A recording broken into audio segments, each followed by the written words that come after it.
බුද්ධාභිවන්දන සකල සත සසරින් මුදන් සමන්තා චක්කවාලේසු අත්‍රා ගච්ඡන්තු දේවතා සද්දම්මං මුනි රාජස්ස සුනන්තු සග්ග මොක්ඛදං ධම්ම ශ්‍රවණ කාලෝ අයං බදන්තා ධම්ම ශ්‍රවණ කාලෝ අයං බදන්තා ධම්ම ශ්‍රවණ කාලෝ අයං බදන්තා නමෝ තස්ස භගවතු අරහතෝ සම්මා සම්බුද්දස්ස නමෝ තස්ස භගවතු අරහතෝ සම්මා සම්බුද්දස්ස නමෝ තස්ස භගවතු අරහතෝ සම්මා සම්බුද්දස්ස වාසනාවක් පින්වතුනි අදත් ඔබේ ජීවිතයට වැදගත් ධර්ම කාරණා ටිකක් ශ්‍රවණය කරන්න බණහන්නයි මේ ස්ථානයට එකතු වුණේ. බණ අහනකොට හරි ලස්සන උපමාවක් බුදුරජාණන් වහන්සේ පෙන්නනවා. රජකම අපේක්ෂාවෙන් ඉන්න රාජ කුමාරයෙක් වගේ. රජකම ආසාවෙන් මං කවද්ද රජ වෙන්නේ? අනේ මං කවද්ද රජ වෙන්නේ කියලා රජකමට ආසාවෙන් ඉන්නවා. ඒ වගේ තමයි කියනවා බණහන කියලා. ඒකට බුදුරජාණන් වහන්සේ වචන 3ක් ඇසුරින් උපමාවක් විස්තර කළා.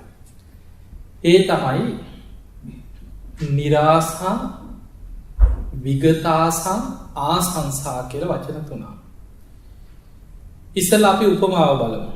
ඒ තමයි බුදුරජාණන් වහන්සේ වදාළ මහණෙනි, ඔන්න රාජ කුමාරී, රජ වෙන්න සියලු සුදුසුකම් තියෙන රාජ කුමාරී. මේ බුදුහාමුදුරන් කාලේ තිබ්බ ඒ 12 මහා ජනපද අතර ඒ රාජකීය ක්‍රමවේදයක් තිබ්බා.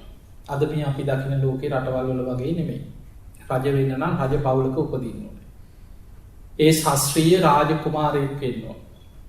රජුරුවන්ගේ බිසෝරු අතර අගබිසවගේ ඒ පුතාට තමයි රජකමේ ප්‍රධාන වරුමකම ලැබෙන්නේ.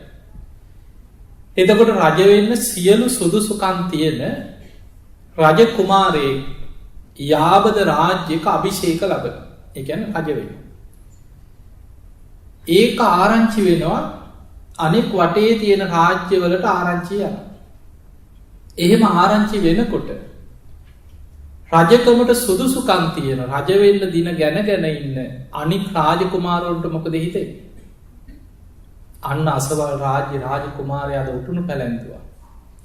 අන්න අභිෂේක කරා කියලා ඔක ආරංචි වෙනකොට මොකද හිතෙන්නේ? අනේ මං කවද්ද රජ වෙන්නේ කියලා හිතෙන්නේ නැද්ද? රජකමට සුදුසුකම් තියෙන රජකමට ආසාවෙන් ඉන්න කෙනාට ඇති වෙනවා අනේ මං කවද්ද රජ වෙන්නේ කියලා. ආසංසා කියන රජකමට තියෙන ආසාව. ඒ පණවිඩේම ආරංචි වෙනවා. ඒ රාජ්‍යෙම ඉන්නවා මෙලෝ සුදුසුකමක් නැති ඔය පාරවල් වල ඉන්න හිඟන්නෝ ඉන්නවා. හිඟන තරුණයෝ ඉන්නවා. කවුරු හරි කියාගෙන යනවා. ඒ බං අන්න අසවල් කෙනා රජ වුණාලු. එතකොට අර හිඟන තරුණයට toy නිකන් පාරක ජීවත් වෙන උගත්කමක් නැහැ, රජ පවුලක ඉපදිලා නැහැ, කිසි ගාණක් නැහැ. එයාට හිතෙනවද අනේ මං කවද්ද රජ වෙන්නේ කියලා? හිතෙයිද? නැහැ. නිරාසා කිය. එයාට එහෙම ආසාවක් නැහැ. හැඟීමක්වත් එන්නේ නැහැ. ඊළඟට බුදුරජාණන් වහන්සේ වදාලා ඔටුනු පලන් රජවරු ඉන්නවා. ඒ කියන්නේ දැනටම රජ වෙච්ච රජවරු ඉන්නවා.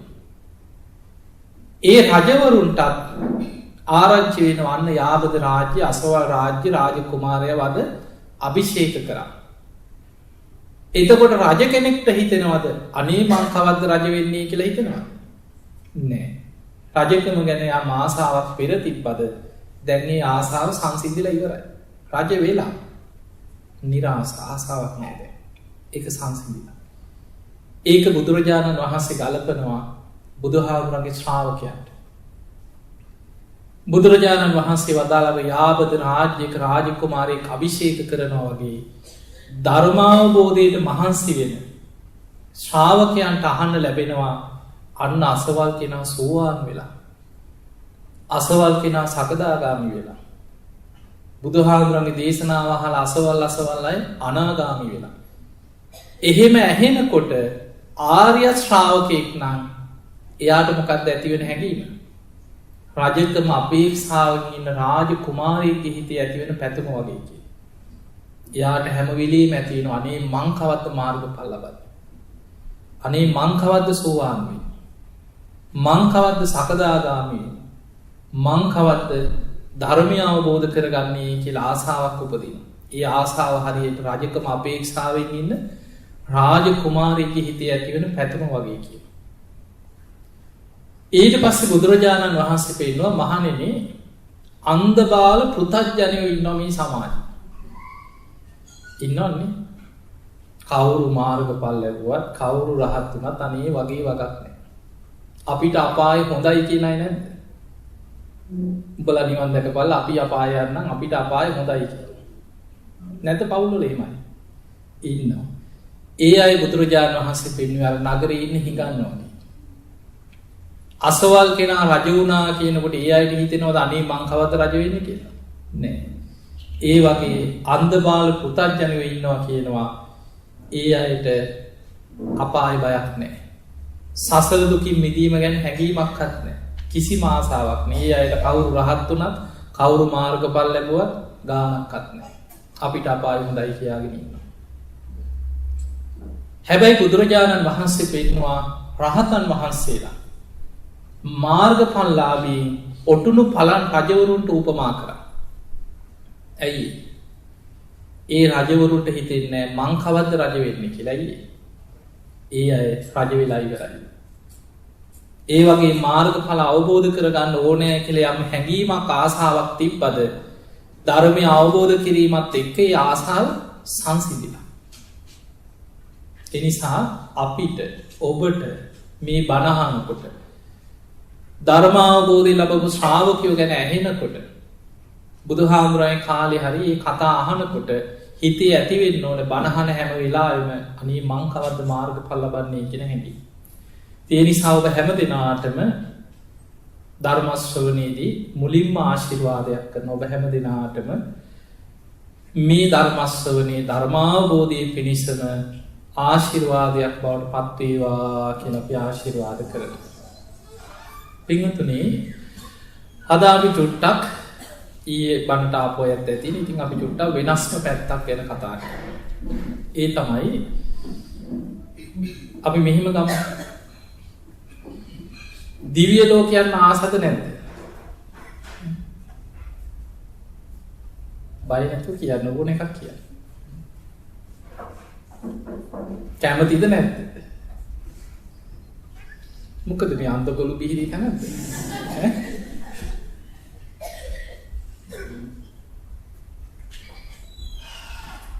එකතුනි අපි මෙහෙම හිතමු. බුදුරජාණන් වහන්සේ අපිට දැන් අපි ගමු බුදුහාමුදුරුවෝ ඇසිපිය හෙළන මොහොතක්වත් යලි ඉපදෙමින් යන සංසාර ගමන වර්ණනා කරන්නේ කියලා බුදුරජාණන් වහන්සේ දේශනා කරා. ඒක අහලා තියෙනව නේද? එහෙම දේශනා කරා.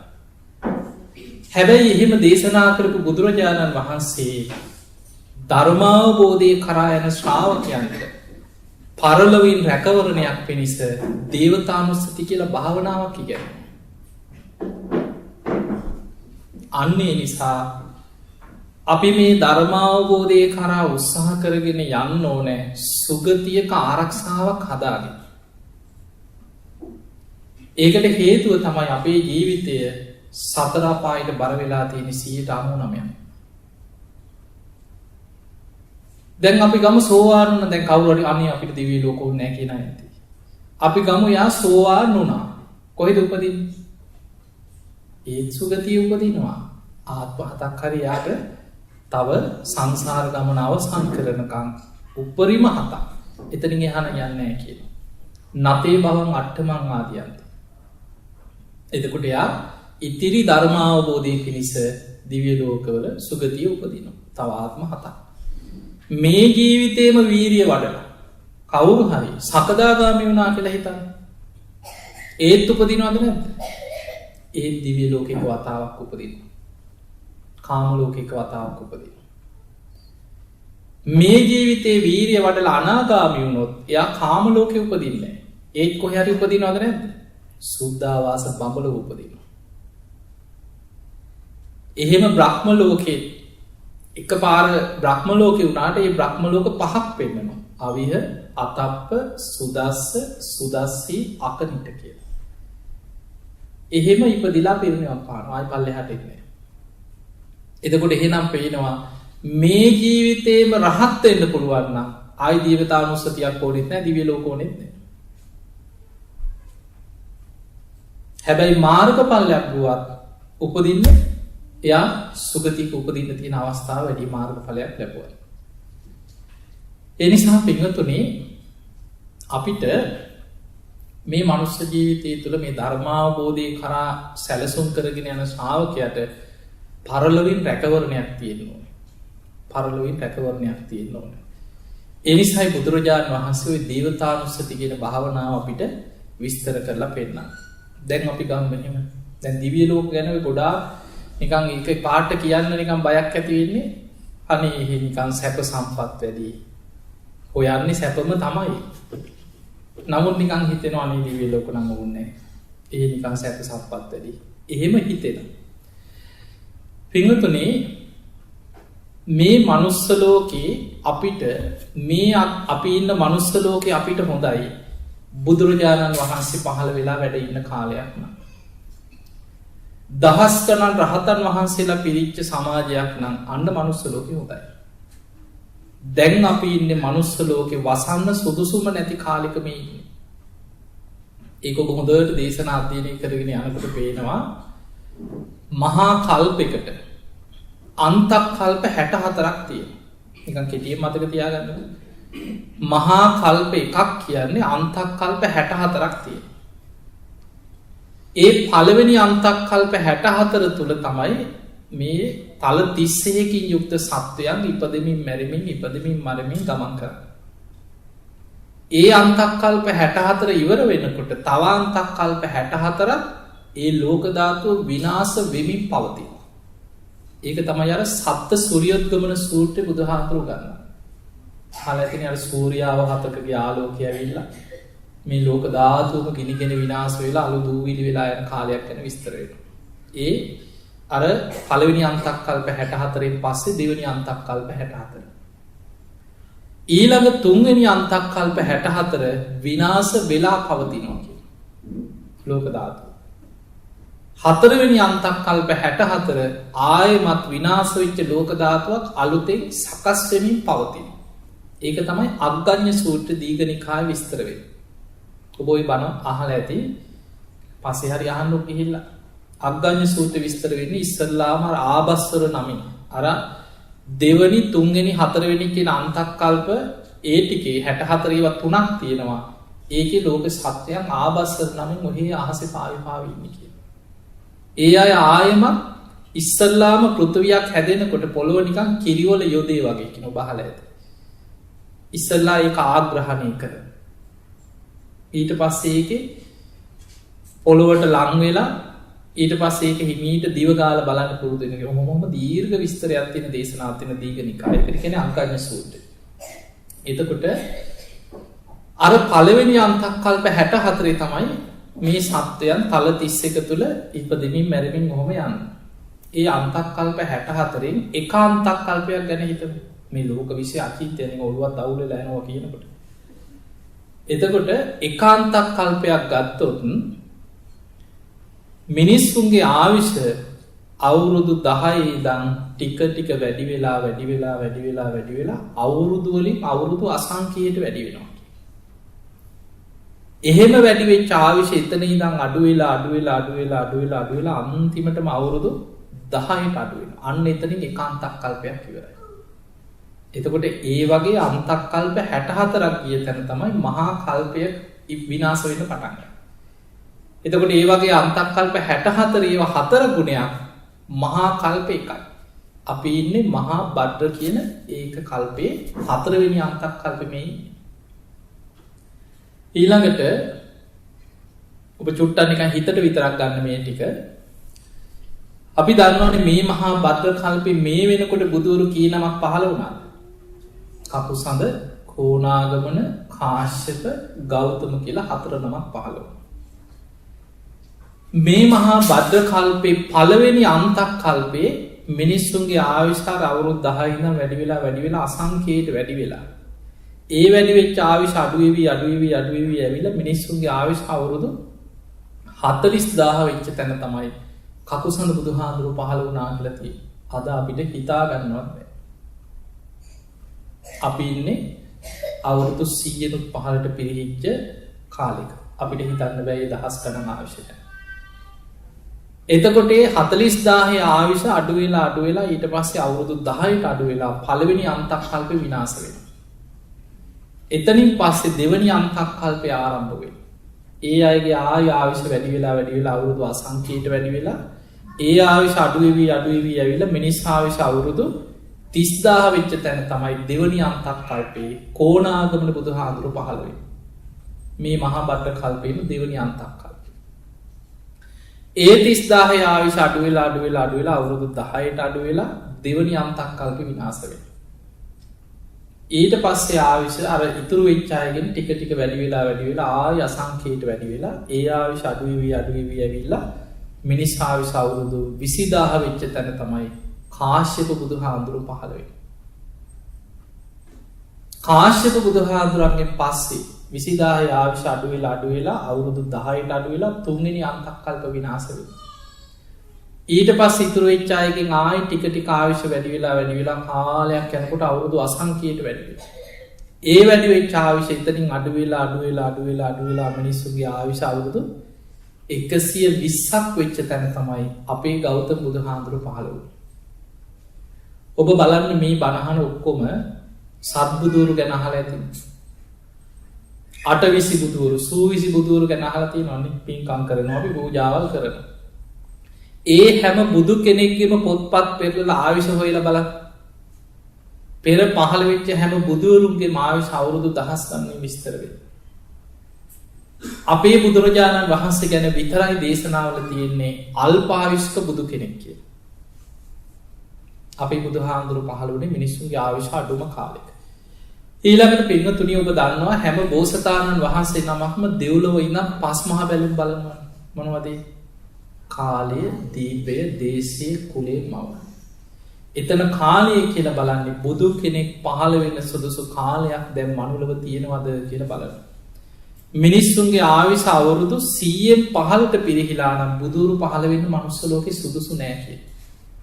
ඒ කාලවල අධර්ම රාගයේ, විෂම ලෝභයේ, මිත්‍යා ධර්මයේ බලවත් වෙලා මිනිස්සුන්ගේ කෙලෙස් වැඩි කියලා. නිවන ගැන, අතහැරීම ගැන, විමුක්තිය ගැන දහම් දෙසුවට මිනිස්සුන්ගේ හිත් නිවන් අවබෝධයට යොමු වෙන්නේ නැහැ කියනවා කෙලෙස් වැඩි කියලා. ඒ නිසා මිනිස්සුන්ගේ ආයුෂ අවුරුදු 100න් 15ට පිරිහිලා නම් බුදුරු පහළ වෙන්නේ නැහැ. හැබැයි අපේ මොකක් හරි පෙර පිනකට යන්තම් අද බණ ටිකක් හරි අහන්න තියෙන්නේ අපේ බෝසතාණන් වහන්සේ දා දෙව්ලොව ඉඳන් පස් මහා බැලුම් බලනකොට එදා මිනිස්සුන්ගේ ආයුෂ 100ට වඩා ටිකක් වැඩි. 120යි. දැන් අපි ඔය අවුරුදු දහස් ගණන්, අසංඛ්‍යය ගණන්, අන්තක් කල්ප තේරෙන්නේ නැහැ කියලා හිතමු. ඒක පැත්තක තියෙනවා. අපිට තේරෙන නිකන් අපේ නුවණින් හිතන්න පුළුවන් ටිකක් ගන්න මෙහෙම. බුදුරජාණන් වහන්සේ පහළ වෙනකොට මිනිස්සුන්ගේ ආයුෂ අපි අහලා තියෙන අවුරුදු 120යි. මතක තියාගන්න ඒ තමයි සාමාන්‍ය ආයු අපේක්ෂණය. ඔබ දන්නවා ලෝකෙ ගොඩක් රටවල් ගණනය කරනවා මිනිස්සුන්ගේ සාමාන්‍ය ආයු අපේක්ෂණය. එතකොට මේ සාමාන්‍ය ආයු අපේක්ෂණය එදා 120යි කියන්නේ උපරිම ඉන්න පුළුවන් එච්චරද? නෑ. අනුරුද්ධ කියන මහරහතන් වහන්සේ අවුරුදු 150ක් වැඩ හිටියා. දිවස්ලාභීන් අතර අග්‍රයි. ඔබ දන්නවා බක්කුල මහරහතන් වහන්සේ ගැන. අවුරුදු කීයක් වැඩ හිටියද? අවුරුදු 160ක් වැඩ හිටියා. එතකොට ඒ කාලේ සාමාන්‍ය මිනිස්සුන්ගේ ආයුෂ අවුරුදු 120 වුණාට අවුරුදු 150 160 වැඩ හිටිය රහතන් වහන්සේලා ගැන තියෙනවා. එහෙනම් අදට වඩා මිනිස්සුන්ගේ ආයුෂ ඒ කාලේ වැඩිද අඩුද? වැඩි. දැන් අපි හිතමු අද ඉන්න කාලේ අපි දැන් මේ බණ අහන්නේ, පින්කම් කරන්නේ, බුදුරජාණන් වහන්සේ පිරිනිවන් පාල දැන් අවුරුදු 2560 ගාන. 60 ගාන කයිකර 2500යි කියලා හිතාගන්න. අවුරුදු 2500ක් වෙනකොට අර 120ක් තිබ්බ සාමාන්‍ය ආයුෂ දැන් අඩු වෙලා. අද සාමාන්‍ය ආයුෂ මට්ටම කීයද? 70 84 නෙමෙයිද? අද මිනිස්සුන්ගේ සාමාන්‍ය ආයු අපේක්ෂාව අවුරුදු 70 75 78 80 ඔය වගේ සාමාන්‍ය ආයුෂක් තියෙනවා. ඒ අතර අප්‍රිකානු රටවල් අරන් බලන්න සමහර පුදුමයි. අවුරුදු 45 50 සාමාන්‍ය ආයුෂ සමහර රටවල. එතකොට කලාතුරකින් ඔය අවුරුදු 90ක් 95ක් ජීවත් වෙන ආච්චි සීයා කෙනෙක් අපිට හොයාගන්න පුළුවන්. හැබැයි සාමාන්‍ය ආයුෂ අවුරුදු 70 80 අපි නිකන් 70යි කියලා ගමු. දැන් ඔබ හිතන්න ඔබ ගණනය කරලා බලන්න. අවුරුදු 2500ක් වෙනකොට මිනිස්සුන්ගේ ආයු අපේක්ෂාව අඩු වෙලා තියෙනවා 120 ඉඳන් 70ට. ඒ කියන්නේ අවුරුදු කීයකින්ද? 50කින් අඩු වෙලා තියෙනවා. අවුරුදු 50කින් ආයුෂ අඩු වෙන්න ගත වුණේ අවුරුදු 2500යි කියන්නේ. අවුරුදු 100කට අවුරුදු 2කින් විතර තමයි මේ ආයුෂ අඩු වෙවි යන්නේ. ඒකයි හොයන්න බැරි. පරම්පරා 2-3ක් යනකොට අවුරුද්දකින් 2කින් මේට අඩු වෙවි යන්නේ. මේ වේගෙන්ම තව අවුරුදු 2500ක් අනාගතයට හිතන්න. අවුරුදු 5000ක් බුද්ධ ශාසනය බුද්ධ අධිෂ්ඨාන ගැන අහලා තියෙනවා. මේ වේගෙන්ම ආයුෂ අඩු වෙවි ඉස්සරහට ඔහොම යනකොට බුදුහාඳුරු පිරිනිවන් පාල අවුරුදු 5000 වෙනකොට ජීවත් වෙන මිනිස්සුන්ගේ සාමාන්‍ය ආයුෂ කීයද? අවුරුදු 20යි. සාමාන්‍ය ආයු අපේක්ෂාව අවුරුදු 20ට පිරිහිලා. 13 වහන්සේලා පිරිනිවන් පානවා. අවුරුදු 5000ක් අවසන් වෙන තැන. සියලු සිරිපා සටහන් මැකෙනවා කියන. බුද්ධ අධිෂ්ඨාන ලෝකෙන් අවසන් වෙනවා. ඒ අවසන් වෙලා අවුරුදු 200ක් යනකොට අර 20 ආයුෂත් පිරිනව අවුරුදු 10ට. ඔබ බලන්න දීඝනිකායේ තියෙන සූත්‍රයක් චක්‍රවර්ති සීහනාද කියලා සූත්‍රයක්. ඒකේ බුදුහාමුදුරුවෝ විස්තර කරනවා මහණෙනි මිනිස්සුන්ගේ ආයුෂ පිරිහිලා අවුරුදු 10ට ලං වෙනකොට මනුස්ස වෙස්ෙන් ඉන්නේ සත්තුන්ට අන්තයි කියලා. එළු බල්ලෝ බලන් තිරිසන් වගේ කියන මිනිස්සු. එකිනෙකා මරාගෙන දින 7ක් කෙලෙස් වැඩි වෙන්න මිනිස්සුන්ගේ මනස විකෘති වෙනකොට ස්වභාව ධර්මයෙන් විපත් මිනිස්සුන්ට කැරකෙනවා. දින 7ක් මහා වර්ෂාවක් මුර්ගසම් වර්ෂාවක් වැහැලා කෙනෙකා මරාගෙන දවස් 7කින් ලෝකෙම ලේවිලක් වෙනවා කියලා. හැමෝම මැරෙන්නේ නැහැ. තනියෙන් හැංගිච්ච ටික දෙනෙක් විතරක් ජීවිත බේර ගන්නවා කියලා. ඒ අයගෙන් තමයි ඊළඟ අන්තක් කල්පේ පටන් ගන්න. පස්වෙනි අන්තක් කල්ප. එතකොට පින්වතුනි හිතන්න දැන් අපි ජීවත් වෙන්නේ මිනිස්සුන්ගේ ආයුෂ අවුරුදු 100 පල්ලෙහාට පිරිහිච්ච තැනක. අද කෙලෙස් වැඩි කාලය. අකුසල් බලවත් කාලය. ඒ නිසා යන්තම් අපේ පිනකට මේ බණ ටිකක් අහන්න මෙහෙම ලැබුණට ආයි මැරිලා අපි මේකේ ආවොත් මේ මනුස්ස ලෝකේ ඉපදුණොත් ඊළඟට බණ ටිකක් අහන්න ඉතුරු වෙයි කියලා හිතෙනවද ඔබට? අද මේ ලෝකේ යන ස්වභාවය ලෝකයේ තියෙන ස්වභාවය මේ ඔක්කොම දිහා ගත්තාම හිතා ගන්නවත් බැහැ. නිකන් අපේ රටේම හිතන්න මේ වර්තමානයේ මේ දැන් ටිකක් මෑත යුගයේ ගොඩක් ධර්මයේ මතුවුණානේ. මේ මතුවුනේ අවුරුදු 4500කට පස්සේ. ඔබ බලන්න අපේ රට අවුරුදු 400 ගානක් පෘතුගීසි ලන්දේසි ඉංග්‍රීසි ආක්‍රමණයක අධිරාජ්‍යවාදීන්ට යටත් වෙවි යුද්ධ කර ගියා. ඒ කාලේ දළදා වහන්සේ රැක ගන්න. හාමුදුරුවෝ දළදා වහන්සේ අරගෙන හැංගි හැම තැනම මිරිස් ගලේ ඉඳන් හංග අර වංගෙඩි වල ඉඳන් කොච්චර රැක ගන්න හැම තැනම ජීවිත පරිත්‍යාගයෙන් ඒ ආරක්ෂා කරා. ඔබ අහලා ඇති කාලිංග මාර්ග 24000ක් අරගෙන කෙලවරක ඉඳන් විහෙර විහාර විනාශ කරගෙන හාමුදුරුවෝ මරනවා, පන්සල් ගිනි තියනවා, පොත්පත් ගිනි තියනවා. අනුරාධපුර පොළොන්නරු පැත්තේ හිටපු බෞද්ධයන් හොය අතපය කැපුවා. මිනිස්සු අනුරාධපුරේම අතහැරියා. පොළොන්නරු අතහැරියා. මුහුද අයිනට ගිහිල්ලා මුහුද අයින ජීවත්ව. අවුරුදු 200 ගානක් අටමස්ථාන රුවන් නැරිසෑය අටමස්ථාන සම්පූර්ණ එක මනුස්සෙක් නැතුව කැලෑවකින් වැහිලා කිය. ඔබ ඉන්ටනෙට් එකට කියලා බලන්න රුවන් නැරිසෑය කියලා ගහපුවාම එනවා 1867 රුවන් නැරිසෑය හොයාගත්තේ. කැලයක් මැද්දේ තිබිලා පස් කන්දක් වගේ. අවුරුදු 200 ගානක් මනුස්සයෙක් මදින්නවත් ගිහිල්ලා නැති මහා කැලයකින් වැහිච්ච අටමස්ථාන ආයි හොයාගත්තේ අවුරුදු 200 ගානකට පස්සේ. එතකොට දැන් අපිට ඔය අධිරාජ්‍යවාදීන්ගේ ඔය ටික ඔය තිබ්බ ඔක්කොම ඉවර වෙලා අපිට නිදහස ලැබිලා ලංකාවේ මෙහෙ නෙමෙයි ලංකාවේ අවුරුදු කීයද 71 වෙනි නිදහසනේ අපි සැමරුවේ. ඔය අවුරුදු 71 තුල අපි කී සැරයක් රටේ කැරලි කෝලහල යුද්ධවලට ලක් වුණාද බලන්න. 80 ගණන් වල වුණ කලබල 89 71 30 අවුරුද්දක යුද්ධේ ඔය වගේ තිබිලා ඔය යුද්ධ ඉවර වෙනකොටම තමයි මෑත 2600 සම්බුද්ධත්ව ජයන්තිය මතක ඇති. ඔන්න ඔතන ඉඳන් තමයි ලොකු ශාසනික ප්‍රබෝධයක් ආවේ. ඒත් එක්ක තමයි බෞද්ධ නාලිකා පටන් ගත්ත රටේ. ඉස්සර පොයිට විතරයි බණ ඇහුවේ. එක බණයි රැට බණක් කී. පැය 24න් බණ යන්න පටන් ගත්තා. ඔය ඉන්ටර්නෙට් එකේ YouTube එකේ දැන් මේ බණ අහන්නේ ඔව තිබ්බද ඉස්සර ඔබ ආච්චිලා කියලා. මේ අවුරුදු 8ක් 10ක් තුල තමයි වේගේ ශාසනය පිබිදිලා ප්‍රබෝධමත් ආවේ ඉස්සරහට. ඒ අවුරුදු 400කට 500කට පස්සේ. ඒ නිසා අනාගතේ අපිට කියන්න බෑ මේ යන විදිහට මේක රැකිලා තියෙයි කියලා හිතන්න බෑ. ඒ නිසා මතක තියාගන්න අපිට මොකක් හරි වාසනාවකට අපිට අද ධර්මයේ ලැබුණා. අපිට බණ අහන්න ලැබෙනවා, පින්කම් කරන්න ලැබෙනවා. අපේ හිත ධර්මයේ පැහැදිලා තියෙනවා. ධර්මය අවබෝධ කරගන්න ඕනෑ කියලා ආසාවක් හැඟීමක් අපිට තියෙනවා. ඒ නිසා මේකෙන් ගැලවෙන්න උත්සාහයක් ගන්න.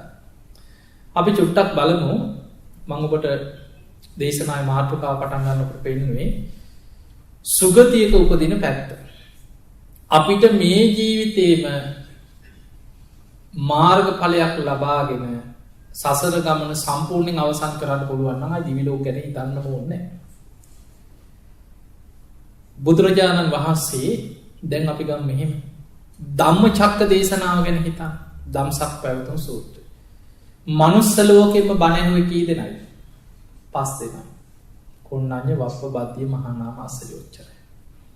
එතනිනුත් ඔය 5 දෙනාටත් තමන් වහන්සේ බුදු වුණා කියලා ඒක විශ්වාසය ඇති කරන්න කොච්චර අමාරු වුණාද? පිළිගත්තෙම නැහැනේ මුලදී. අන්තිමට කියද්දි තුන්වෙනි පාර කියලා අන්තිමට බුදුහාමුදුරු කියනවා මම මීට පෙර කවදාවත් දුෂ්කර ක්‍රියා කරන කාලෙවත් උතුම් මිනිස්ුණ ධර්මයක් ලැබුවා කියලා තියෙනවා කියලා. අන්න එතකොට අර කොණ්ණඤ්ඤ කියන කෙනාට මතක් වුණා ඇත්ත නේද? දුෂ්කර ක්‍රියා කරනකොට මොන තරම් දුෂ්කර ජීවිතයක්ද ගත කරේ කවදාවත් බොරුවක් කියපු නැති කෙනෙක්. ඒත් අනිත් 4 දෙනාට සැක. මනුස්ස ලෝකෙන් 5 දෙනා. බුදුරජාණන් වහන්සේ ධම්මචක්ක දේශනාව දේශනා කරද්දී ඒ 5 දෙනාම වැඳගෙන බණ ඇහුවා. දසදහසක් ලෝක ධාතුවල දෙවිවරු අහසේ පිරීලා ඉතිරිලා සාදුකාරදී අහසේ බණ ඇහුවා කියලා. ධම්මචක්ක දේශනාව අටුවාවේ සඳහන් වෙනවා දේශනාව අවස්ථානයේ සෝවාන් වුණේ පළවෙනි දවසේ කවුද? කොණ්ණඤ්ඤ හාමුදුරුවෝ විතරයි. 18 කෝටියක් දෙවියන් මාර්ගඵල ලැබුවා කියලා තියෙනවා. එතකොට බලන්න මනුස්ස ලෝකෙන් එක්කෙනෙක් සෝවාන් වෙනකොට දෙවියන් අතරින් 18 කෝටියක් එදා මාර්ගඵල ලබනවා. ඊළඟට අපි නිකන් දන්න දෙවිවරු අතර මේ බුද්ධ ශාසනය අපි අහපු දන්න චරිත ගැන හිතන්න. සප්ප දෙවියෝ පෘථග්ජනයද? සෝවාන් වෙච්ච කෙනෙක්. දීඝනිකායේ තියෙන සක්ක පඤ්ඤ සූත්‍රය. ඒක අහලා අවසන් වෙනකොට සප්ප දෙවියෝ සෝවාන් වුණා. ඊළඟට මනුස්ස ලෝකයේ ඉඳලා ඉදා හිතන්න දැන් අනාථපිණ්ඩික සිටුතුමා සෝවාන් වෙලා හිටියේ. මියගිය දවසේම රාත්‍රියේ ජේතවනේ බබලවාගෙන බුදුරජාණන් වහන්සේ ඉදිරියේ දිවි කෙනෙක් පෙනී ඉඳලා ගාථා 4කින් වැඳලා අතුරුදහන් වුණා. ගාථා 4ක් කියලා. බුදුරජාණන් වහන්සේ පසුවදා වදාලා මහණෙනි ඒ රාත්‍රී පෙනී හිටියේ අනාථ පිණ්ඩික දිව්‍ය පුත්‍රයා කියලා. දිව්‍ය ලෝකේ සෝවාන් වෙච්ච කෙනා. විසාකාව ගැන බුදුහාමුදුරු දේශනාවක් තියෙනවා. පූර්වාරාමේ පූජා කරපු දවසේ කියනවා මහණෙනි විසාකාවගේ අන්තිම මනුස්ස ජීවිතය. හැබැයි සෝවාන් වෙලා හිටියේ.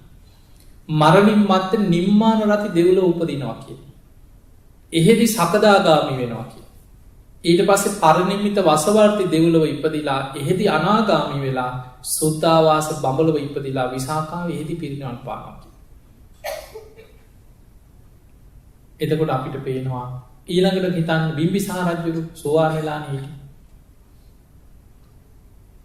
මිය ගිහිල්ලා කොහෙද ඉපදුනේ? ජනවස්සබ නමින් දෙවි කෙනෙක් වෙලා ඉපදුනා. දීඝනිකායේ තියෙන ජනවස්සබ කියලා සූත්‍රය. එහෙනම් අපිට පේනවා බුදුහාමුදුරන්ගේ කාලේ ඒ හිටපු ශ්‍රාවකයෝ අතර මාර්ගඵල ලැබපු අය කොහෙද එනං? දිව්‍ය ලෝකවල. දැන් හිතමු මෙහෙම බුදුරජාණන් වහන්සේගේ කාලේ භික්ෂු භික්ෂුණී උපාසක උපාසිකා කියලා සිව්වණක් ශ්‍රාවකයෝ බුද්ධ ශාසනයේ හිටපු ශ්‍රාවකයෝ. ඔය අයගෙන් පිරිනිවන් පාලා සංසාර ගමන අවසන් කරේ රහතන් වහන්සේලා විතරයි. සෝවාන් වෙච්ච අය කොහෙද ඉපදුනේ? දිව්‍ය ලෝකවල. සකදාගාමි වෙච්ච අය කොහෙද ඉපදුනේ? දිව්‍ය ලෝකවල. එදා බණහල අනාගාමි වෙච්ච අය ඉපදුනේ සුද්ධාවාස බ්‍රහ්ම ලෝකවල. එහෙනම් ඒ අය අදටත් දිව්‍ය ලෝකවල බ්‍රහ්ම ලෝකවල ඉන්නවද නැද්ද? හිතෙන්නේ නැද්ද? මෙහෙම හිතන්නකෝ. දේශනාවේ තියෙනවා කාලේ දැන් අපේ මේ කාලයත් එක්ක ලොකු වෙනසක් තියෙනවා. මනුස්ස ලෝකෙට අපි මේ ජීවත් වෙන මනුස්ස ලෝකේ ආසන්න ඉන්න දේවතාවරු. ඒ අය මේ ලොකු පිං ඇති අය නෙමෙයි. හැබැයි මිනිස්සුන්ට වඩා ගොඩක් පිං තියෙන අය. ඒ අයට අපි කියන්නේ වෘක්ෂ දේවතාවරු, පර්වත දේවතාවරු, සීමස්තක දේවතාවරු. තවත් කියන ඔක්කොටම පොදුවේ බෝමාටු දේවරු. පොළොව ආශ්‍රිත දේවතාවරු ඉන්නවා. ඒ අරෙන්න දිව්‍ය තල හැටියට බුදුරජාණන් වහන්සේ පෙන්නලා තියෙන දිව්‍ය තල 6ක්. චාතු මහරජික තාවතින්සේ යාමේ තුසිතේ නිම්මාන රති පරිනිම්මිත වසවත්. ඔය දිව්‍ය ලෝක 6 මෙන්න මෙහෙමයි ඒවැ ආයුෂ ගණනය වෙන්නේ. දැන් මනුස්ස ලෝකෙට ආසන්නයෙන් තියෙන දිව්‍ය ලෝකෙ තමයි චාතු මහරජික කියන දෙව්ලොව. ආසන්න. ඒ කියන්නේ කොච්චරක් වගේ දුරින් දැත්තේ? යොදුන් 42000ක් කියන. යොදුනක් කියන්නේ සැතපුම් 16ක් කියන. සැතපුම් 16ක් තියෙනවා එක යොදුනකට. ඒ වගේ යොදුන් 42000 ඉහළ අහසේ තමයි කියනවා චාතු මහරජික දිව්‍ය තලයේ පිහිටලා තියෙන්නේ. මනුස්ස ලෝකේ අවුරුදු 50ක් ගෙවෙනවා කියන්නේ චාතු මහරජික දෙවියන්ට එක දවසයි කියලා. ඔන්න ගණනය කරගන්න. ඒ කියන්නේ මනුස්ස ලෝකේ අපිට අවුරුදු 50ක් ගෙවුණා කියන්නේ චාතු මහරජික දෙවියන්ගේ දිව්‍ය කාලේ එක දවසක්. දැන් හිතන්න බුදුරජාණන් වහන්සේ පිරිනිවන් පාලා අවුරුදු 2500 ගානක් 560 ගානක් වෙනකොට චාතු මහරජික දෙවියන්ගේ දිව්‍ය කාලෙක ගෙවිලා තියෙන කීයද? දින 53යි. 52 ඉවරයි. දවස් 53යි ඒ දෙවියන්ට බුදුහාමුදුරුවෝ පිරිනිවන් පාලා. ඊළඟට එතන ඉඳන් තවත් යොදුන් 42000 කියලා අහසේ තමයි තියෙන්නේ තව්තිසා දිව්‍ය ලෝකෙ. ඒ කියන්නේ මනුස්ස ලෝකේ ඉඳන් එතකොට තව්තිසා දිව්‍ය ලෝකෙට කොච්චර දුරද? යොදුන් 84000යි. ඔය දිව්‍ය ලෝක දෙකම කාටද අයිති? සක්‍ර දෙවියන්ට. ඒ නිසා තමයි කියන්නේ දෙදෙව්ලොවට අධිපති කියලා. චාතු මහරජික තාව්තිස්ස කියන දිව්‍ය ලෝක දෙකේම අධිපති දෙවියෝ තමයි සක්‍ර දෙවියෝ. ඒ තව්තිසා දිව්‍ය ලෝකේ කාලෙ වෙන්නේ මනුස්ස ලෝකෙන් අවුරුදු 100ක් තව්තිසා දිව්‍ය ලෝකෙට එක දවසයි කියලා. එහෙමනම් ඒ දෙවිවරුන්ට බුදුරජාණන් වහන්සේ පිරිනිවන් පාලා දැන් දවස් වලින් දවස් කීයද? 23 25 ඉවරයි 26 වෙනි දවසේ. එතන ඉඳන් තවත් යොදුන් 42000ක් කියලා තියෙනවා යාම කියන දිව්‍ය තල. මේ හැම දිව්‍ය ලෝකයක්ම තියෙන යොදුන් 42000 ගානේ පරතරයක් තුල කියලා. මනුස්ස ලෝකේ අවුරුදු 200ක් යාම දෙවියන්ට එක දවසයි. අපිට අවුරුදු 200ක් ගෙවෙනවා කියන්නේ යාම දෙවියන්ගේ දිව්‍ය කාලේ එක දවසක්. එතකොට ඒ දෙවියන්ට බුදුහාමුදුරුවෝ පිරිනිවන් පාලා යාම දිව්‍ය ලෝකේ දෙවිවරුන්ට දැන් දවස් කීයද? දවස් 12 ඉවරයි 13 වෙනි දවසේ. එතන ඉදම් තවත් යතුන් 42,000 ඉහළින් තියෙනවා තුසිත දිව්‍ය ලෝකෙ. බෝධිසත්වරු පහළ වෙන්නේ එහි. තුසිත දිව්‍ය තලෙ. මනුස්ස ලෝකේ අවුරුදු 400ක් එහෙට එක දවසක් කියන. අපිට අවුරුදු 400ක් ගෙවෙනවා කියන්නේ තුසිත දෙවියන්ට දිව්‍ය කාලෙන් එක දවසයි. එතකොට ඒ දෙවිවරුන්ට බුදුරජාණන් වහන්සේ පිරිනිවන් පාන දවස් කීයද? දවස් 7ක්. මේ 8 වෙනි දවසට. එතකොට එතන ඉඳන් තවත් යතුන් 42,000ක් ඉහළින් තියෙනවා නිම්මාන රති කියන දිව්‍ය ලෝකේ. මනුස්ස ලෝකෙන් අවුරුදු 800ක් එහෙට එක දවසක් කියන. අපිට අවුරුදු 800ක් ගෙවෙනවා කියන්නේ නිම්මාන රති දෙවියන්ගේ දිව්‍ය කාලේ එක දවසයි. ඒ අයට බුදුහාමුදුරු පිරිනිවන් පාල දවස් 3ක් වගේ දෙකක් ඉවරයි. ඉහළම දිව්‍ය තලයේ පරිනිම්මිත වසවර්ති දෙව්ලොව. ඒ කියන්නේ පින්වතුනි මනුස්ස ලෝකේ අවුරුදු 1600ක් එහෙට එක දවසක් කියන. මනුස්ස ලෝකෙන් අවුරුදු 1600ක් ගෙවෙනවා කියන්නේ එහෙට එක දවසක්. දවසකුත් පැය 14යි කියන ගෙවිලා තියෙනවා. ඒ දෙවියන්ගේ කාලේ බුදුහාමුදුරු පිරිනිවන් පාලා. එතකොට නිකන් එහෙම බලනකොට හිතන්න පින්වතුනි බුදුරජාණන් වහන්සේ වැස් දෙකෙන් දැකපු බණහපු මාර්ගඵල ලබපු දෙවිවරු එහෙනම් අදත් දිව්‍ය තලවල ඉන්නවද නැද්ද? ඉන්නවා. අපිට ලොකු කාලයක් වුණාට අපේ පරම්පරා ගණනාවක් මෙරි ගියාට දිව්‍යයන්ගේ දිව්‍ය ආයුෂත් එක්ක ගන්නකොට ඒ දෙවිවරු තාම දිව්‍ය තලවල ඉන්නවා මාර්ගඵල ලබපු දෙවිවරු. ඒ නිසා ඊළඟට දීඝනිකායේ තියෙන ජනවසක කියලා සූත්‍රය. මම මේ සූත්‍ර ගොඩක් ඇසුරෙන් කියන්නේ ඔබට යමක් ඔළුවේ හදාගන්න. ඒ ජනවසක සූත්‍රය බුදුරජාණන් වහන්සේ විස්තර කරනවා ජනවසක කියන්නේ බිම්බිසාර රජු. මැරිලා ඉපදුනේ ජනවසක නම්. පොයි දවස්වල දැන් අපි මේ පොයි දවස්වලට එකතු වෙලා මේ රටේ නම් ඉතින් ඔබට පොයිටම අල්ල ගන්න බැරි වෙයි. හැබැයි කොහොම හරි පොයි අල්ලලා ඔබ සෙනසුරාදා ඉරිදාවක් හරි අල්ලගෙන සිල් ගන්නවන්නේ. කොහොම හරි මොකක් හරි පින්කමක් කරගන්නවා. එතකොට ඒ 15ක පොය දවසට සුධර්මා දිව්‍ය සභාවට දෙවිවරු එකතු වෙනවා කියන. දිව්‍ය තලවල ඉන්න දෙවිවරු එකතු වෙනවා පොය දවසට සුධර්මා දිව්‍ය සභාවට. ඒකතු වෙන්නේ බණ අහන්න. දෙවියන්ට බණ කියන්නේ අනාගාමී වෙච්ච බ්‍රහ්ම දෙවි කෙනෙක් සුද්ධාවාස බඹලව ඉඳන් එනවා කියන. සනත් කුමාර කියලා දෙවි කෙනෙක්. ඇවිල්ලා පොය දවසේ දෙවියන්ට බණ කියලා යනවා කියන. එහෙනම් අපි මේ බණ අහනවා වගේම දෙවිවරු දිව්‍ය තලවල බණ අහනවා ධර්මයේ දියුණු කරනවා. ඒ නිසා දිව්‍ය ලෝක කියන්නේ ධර්මයේ දියුණු කරන්න බැරි තැනක් නෙමෙයි. මතක තියාගන්න. ධර්මයේ දියුණු කරගන්න පුළුවන් තැනක්. ඒක අපිට හොඳට පේනවා ජනවසක දෙවියන් බුදුරජාණන් වහන්සේ මුණ ගැහිලා කියනවා ස්වාමීනි භාග්‍යවතුන් වහන්සේ මම දැන් සකදාගාමී වෙන්න වීර්යය වඩනවා කියලා. මනුස්ස ලෝකෙදී සෝවාන් වෙලා හිටියේ. දිව්‍ය ලෝකේ ඉඳන් ඉතිරි මාර්ගඵල ලබා ගන්න වීර්යය වඩනවා කියලා. ඒ නිසා ධර්මයේ දියුණු කරගන්න උත්සාහයක් ගන්න. එහෙම දිව්‍ය ලෝකේ උපදින්න නම් දැන් අපි ගමු ඊළඟට තේරුම් ගන්න ඕන මෙහෙම. කෙනෙක් දිව්‍ය ලෝකේ උපදින්න පුළුවන් මැරෙනකොට මොකක් හරි පිනක් මතක් කියලා. අර විමානවත්වයේ තියෙන මැරෙනකොට ඔන්න දානයක් දීපු එකක් මතකෙට එනවා. උක්දණ්ඩක් පූජා කරා කියනවා. පිට්ටු කෑල්ලක් පූජා කරා කියනවා. මොකක් හරි පින අකුසල් යටපත් කරගෙන කුසලයක් මතුවෙන මරණ මංචකය. ඒවට කියන්නේ ආසන්න කර්ම. එහෙම පිනක් මතුවෙලා දිව්‍ය ලෝකේ යනවා. හැබැයි එහෙම දිවිවරු ධර්මාවබෝධයට යොමු වෙනවා අඩුයි මතක තියාගන්න. ඒ අය දිව්‍ය කාමයන්ට අහු වෙනවා ගොඩක්. අර දිව්‍ය සැප සම්පත් එක්ක මුසපත් වෙලා එහෙ ওই විනෝදෙන් නන්දන උයනට යනවා විනෝද වෙනවා. එහෙම දිව්‍ය ආයුෂ ගෙවිලා චුත වෙලා ආපහු වැටෙන්නේ අපාය වලට. සංයුත්ත නිකායේ තියෙන දිව්‍ය චුති කියලා සූත්‍රය. ඒකේ බුදුරජාණන් වහන්සේ පෙන්නනවා මහණෙනි දිව්‍ය ලෝකෙන් චුත වෙන දෙවියන්ගෙන් වැඩි පිරිසක් අපායේ උපදින්නේ කියලා.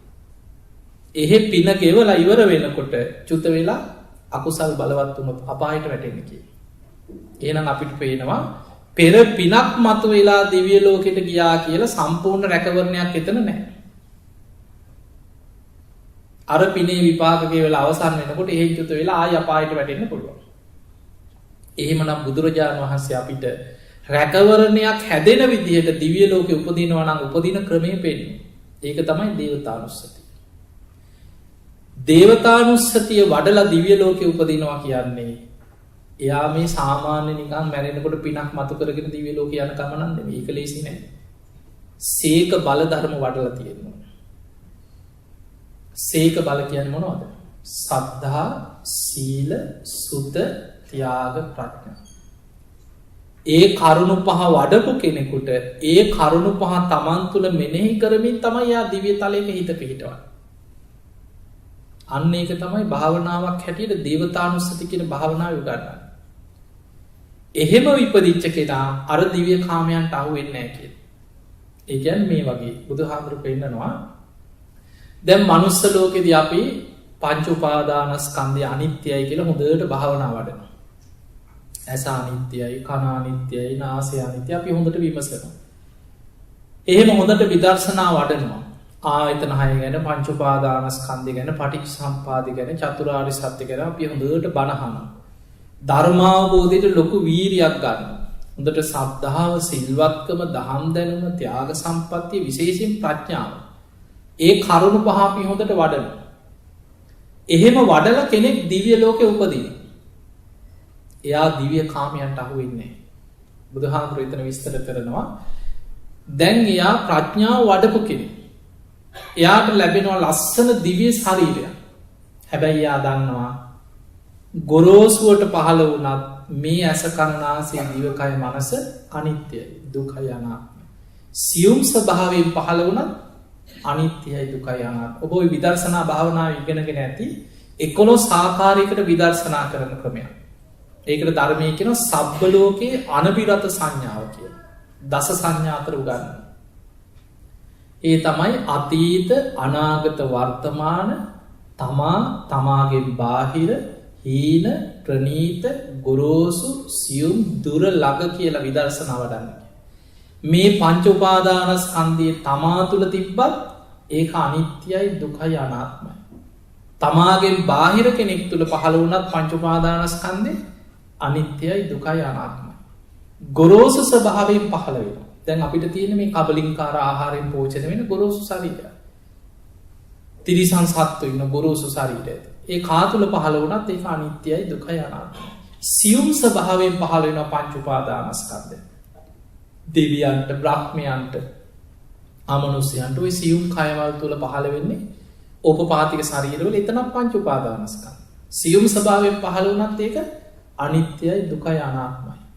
ඊළඟට දුර පහළ වෙලා කෙනෙක් තුළ, දුර ඉන්න කෙනෙක් තුළ තිබුණා පංච උපාදානස්කන්ධය ඒකත් අනිත්‍යයි, දුකයි, අනාත්මයි. ළඟ තිබුණත් හීනයයි සම්මත ලෝක, සම්මුතියත් එක්ක අපි කියනවා තිරිසන් ලෝකය, අම්මෝ පහත් ලෝක, පෙරේත ලෝක, යාප්පු පෙරේතයෝ, අපාය, අන්න පහත්යයි සම්මත ලෝකවල. එහෙම පහළ වුණත් එතනත් ඒ පංච උපාදානස්කන්ධය අනිත්‍යයි, දුකයි, අනාත්මයි. ප්‍රනීතයයි සම්මත ලෝක, දිව්‍ය තල, බ්‍රහ්ම තල, ප්‍රනීතයි සම්මත ලෝකවල පහළ වුණත් එතන තියෙන්නේ පංච උපාදානස්කන්ධය. ඒකත් අනිත්‍යයි, දුකයි, අනාත්මයි. දැන් ඔය විදියට මනුස්ස ලෝකෙදී හොඳට විදර්ශනා වඩලා ප්‍රඥාව වඩපු කෙනෙක් දිව්‍ය ලෝකෙ ඉපදුනාට පස්සේ අර දිව්‍ය රූපයට ඇලෙන්නේ නැහැ. මොනතරම් ලස්සන දිව්‍ය විමානයක් පහළ වුණත් එයා දන්නවා මේක පිනක ප්‍රතිඵලය. අනිත්‍යයි. ඒකට ඇලෙන්නේ නැහැ. තමන්ට කොච්චර ලස්සන දිව්‍ය රථ, දිව්‍ය විමාන, දිව්‍ය සලුපිලි මොනවා පහළ වුණත් මේවා අනිත්‍යයි, දුකයි, අනාත්මයි වට ඇලෙන්නේ. ඒ නෝන කියන්නේ මේ වගේ. දැන් හිතන්න, දැන් අපි දිව්‍ය ලෝකේ පැත්තක තියෙන එක මිනිස්සු ගැන හිතන්න. සමහර අය ඉන්නවා හැමදේම තියෙනවා. කෝටි ප්‍රකෝටි පවුල්වල මිනිස්සු. හැබැයි ඒවට නොඇලී අකුසල් කරන්නෙත් නැහැ, පව්කම් කරන්නෙත් නැහැ, අර සැප සම්පත් ඔස්සේ යන්නෙත් නැහැ. හොඳට සිල් රකින්නවා, බණ භාවනා කරන සමහර අය ඔක්කොම අතහැරලා පැවිදි වෙලා නිවන් දකින්න වීර්යය වඩන. ඒ පෙර සසර පුරුද්ද, ප්‍රඥාව.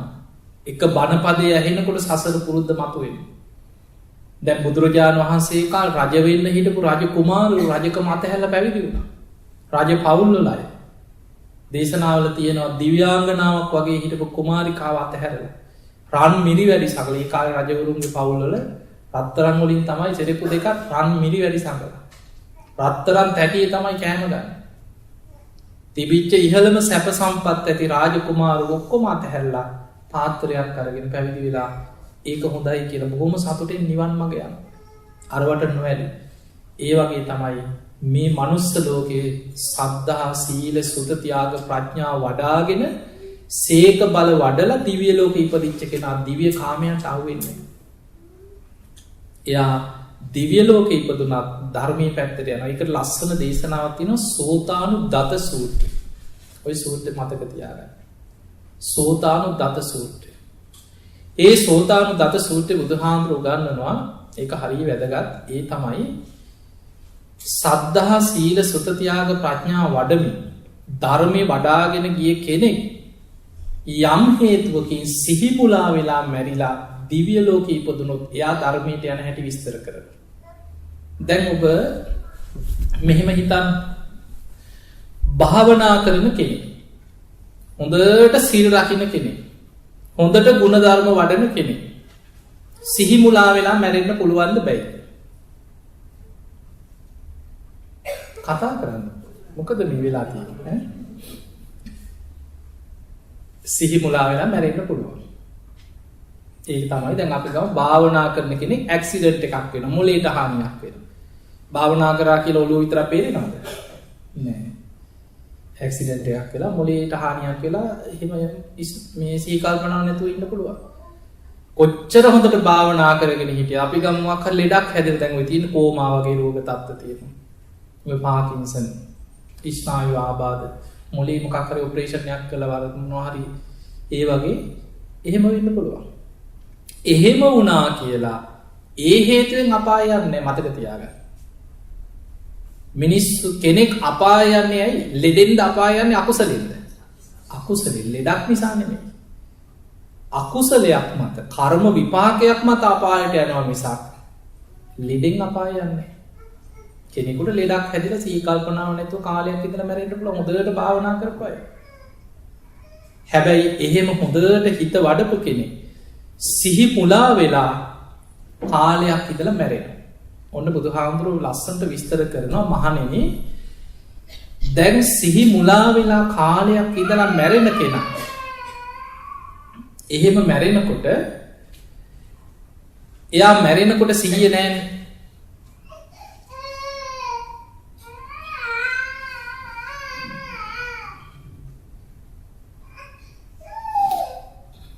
එතකොට පින්නතුනේ දැන් අපි හිතමු සිහි මුලා වෙලා කාලයක් ඉඳලා එයා මැරෙනවා.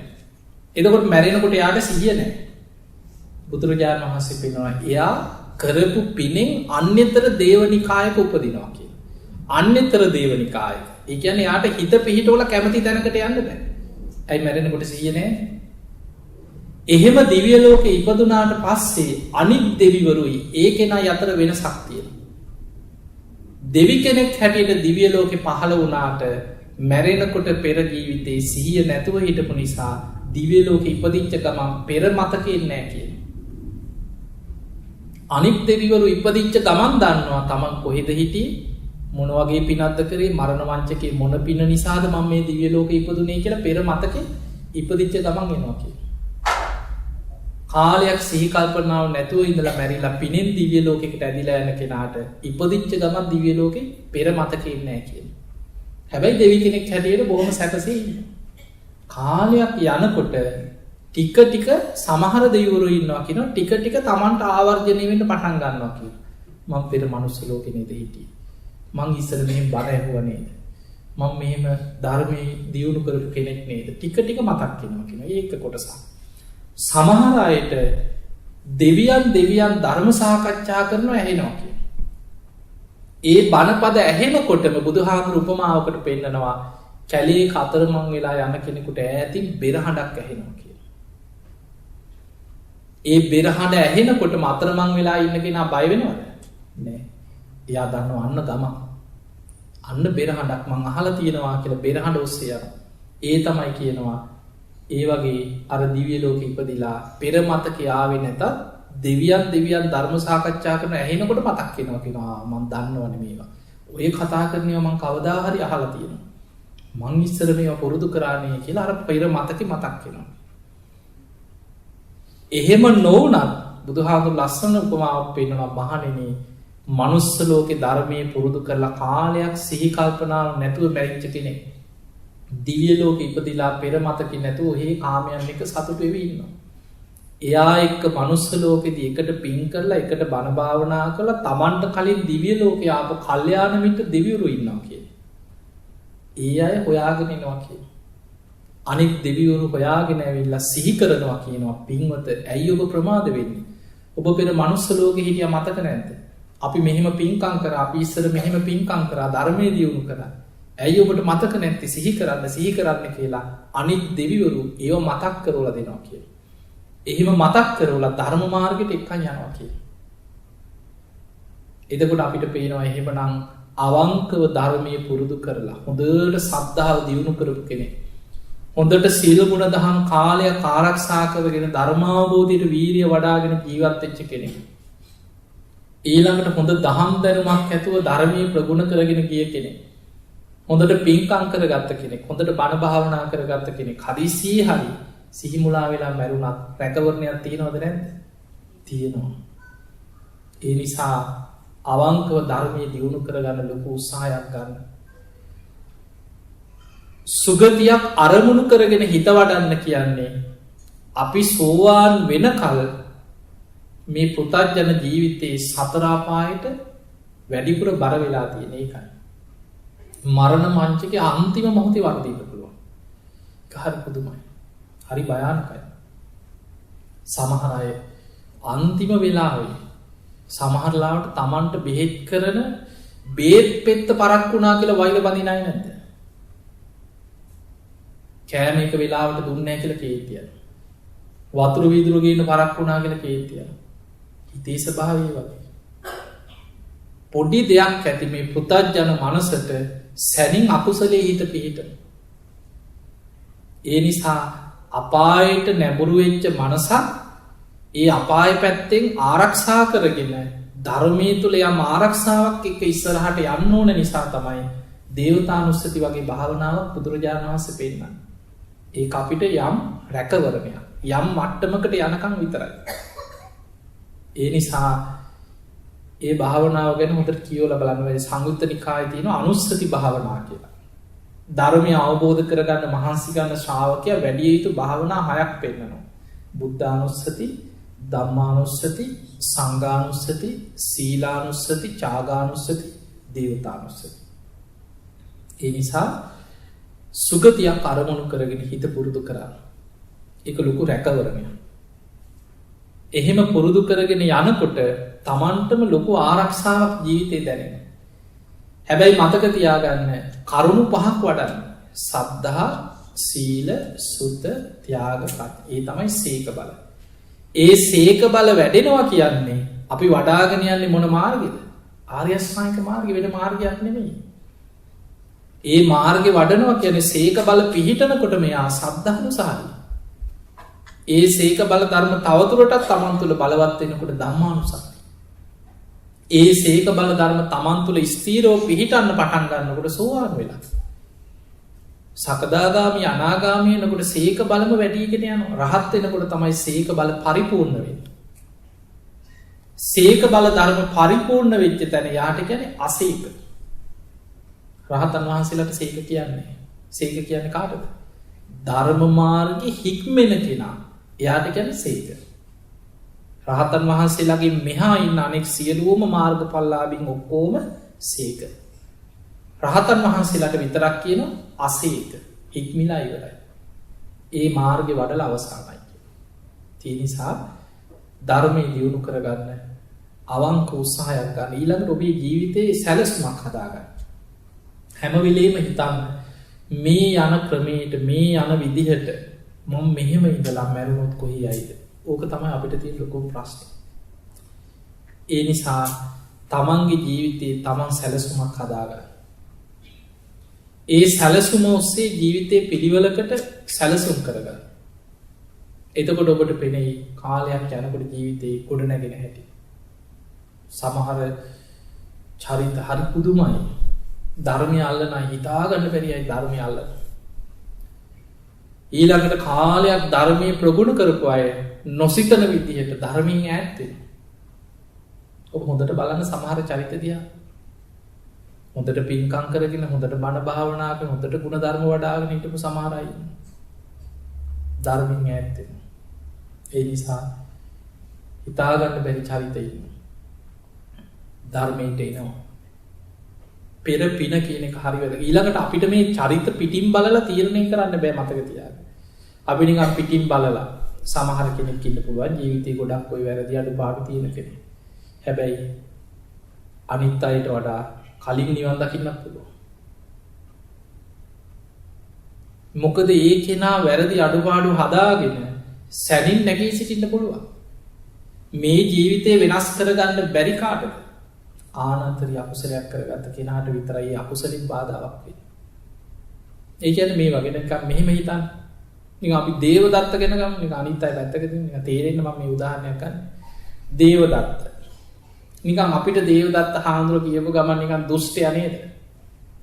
අපිට නිකන් මේ බුද්ධ ශාසනය නිකන් අර දුෂ්ට චරිතය තමයි දේවදත්ත. හැබැයි අපි නොපෙනෙන පැත්තක් තියෙනවා අපිට. දේවදත්ත කියන්නේ පසේ බුද්ධත්වයට පත්වෙන්න නම් අසංකේය දෙහෙකුත් කල්පලක්ෂයක් සසරි පෙරුම් පුරන්න ඕන කිය. සසරී පින් කරපු චරිතයක්. දැන් කොහෙද අද අපාය.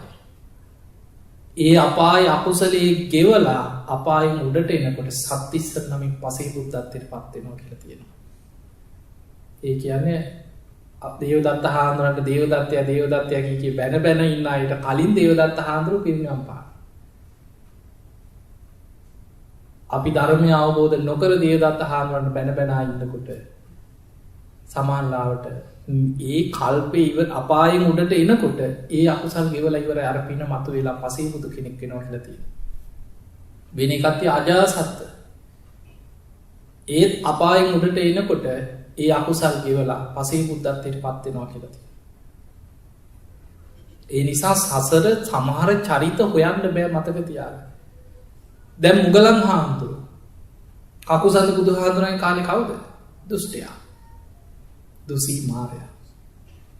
මුළු බුද්ධ ශාසනයම බුදු හාමුදුරන්ට දුෂ්ටකං කරපු මුළු ශාසනයටම දුෂ්ටමක් අංකරපු මාරය. දුසී මාරය.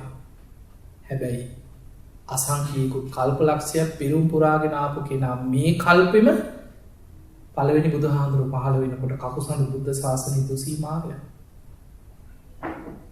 ඒ කාලේ පින් කරගත්තේ නෑ. බුදු හාමුදුරන්ට හිරිහැර කරා ශ්‍රාවකයන්ට හිරිහැර කරා අවසානයේ අගසව් කෙනෙකුට අර ළමයෙකුට ආවේශ වෙලා ගලකින් ගහලා ඔළුවක් පැලුවා කියලා තියෙනවා. ඒ කර්මෙන් එහෙමම වැටුණා චපස් ආයතනික කියලා නිරේකට වැටුණා කියලා. ආයතන 6ටම අධික දුක් වේදනා ඇති අපායක දුක් විඳා කියලා. හැබැයි මේ කර්මෙ ගෙවලා අපායි විඳලා උඩට ආවා මේ ගෞතම බුද්ධ ශාසනයේ අගසව්.